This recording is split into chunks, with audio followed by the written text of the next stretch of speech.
গরম গরম ভাতে এই রকম রুই মাছের ঝোল হলে আশা করি আর কিছু লাগবে না।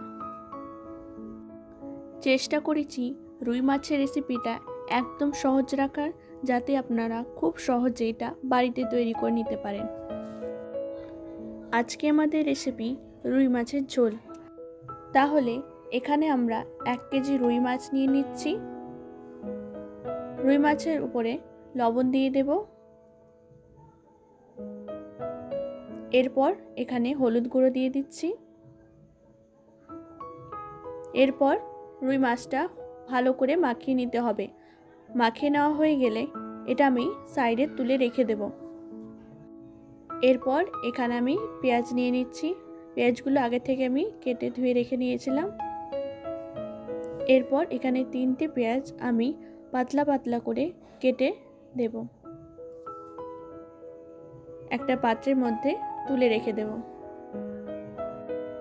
এরপর এখানে আমি আলু নিয়ে নিচ্ছি। আলুগুলো আমি খোসা ছাড়িয়ে আগে থেকে জলে রেখে দিয়েছিলাম। এরপর আলুগুলো আমি পাতলা পাতলা করে কেটে নেব। পাতলা পাতলা করে কেটে নেওয়া হয়ে গেলে এই আলুগুলো জলে দিয়ে দেব, যাতে আলুগুলোর মধ্যে কালো দাগ না আসে। আলুগুলো সাইডে তুলে রেখে দেবেন। এরপর কড়াইয়ের মধ্যে আমি তেল দিয়ে দেব। এবার তেলটা গরম হয়ে গেলে মাছগুলো আমি দিয়ে দিচ্ছি। এখানে মাছগুলো আমি লাল লাল করে ভেজে নেব। একদিকে ভাজা হয়ে গেছে, ওপর দিকে ভেজে নেব।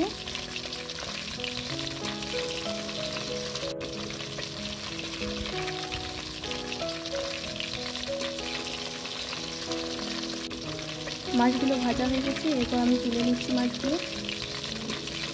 এরপর একই তেলে বাকি মাছগুলো আমি ভেজে নেব।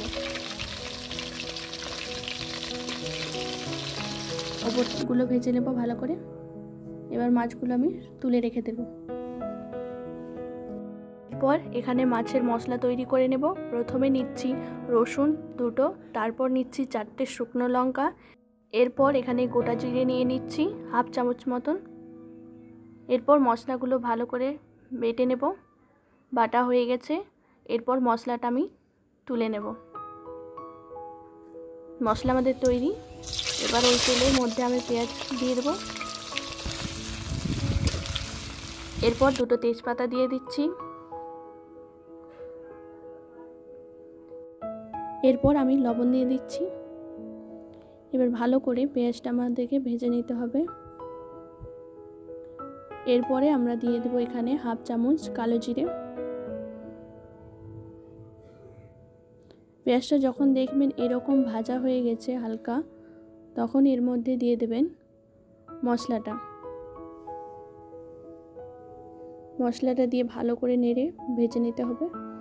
এরপর মশলার মধ্যে দিয়ে দিতে হবে 1/2 চামচ মিক্সচার মশলা। এরপর 1/2 চামচ ধনে গুঁড়ো দিয়ে দিলাম। এবার মশলাটা ভালো করে ভেজে নেব। মশলাটা ভাজা হয়ে গেলে আলুগুলো দিয়ে দেব। মশলার সাথে আলুগুলো হালকা করে আমি ভেজে নেব। এখানে হালকা করে ভাজা হয়ে গেছে। এরপর আমি জল দিয়ে দেব।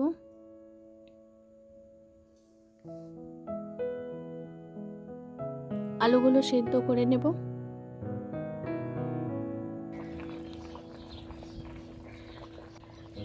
দেখে অবশ্যই বুঝতে পারছেন যে আলুগুলো আমার সেদ্ধ হয়ে গেছে। এরপর মাছগুলো আমি দিয়ে দেব।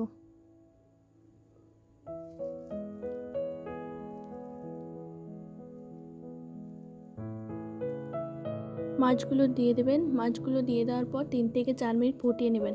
ফুটিয়ে নিলে আমাদের মাছ রান্না কমপ্লিট। আশা করি আজকের রেসিপিটা আপনাদের ভালো লেগেছে। ভালো লাগলে অবশ্যই কমেন্টে জানাবেন। এরপর দেখা হবে নতুন একটা ভিডিওতে। ততক্ষণ আপনারা সুস্থ থাকবেন, ভালো থাকবেন।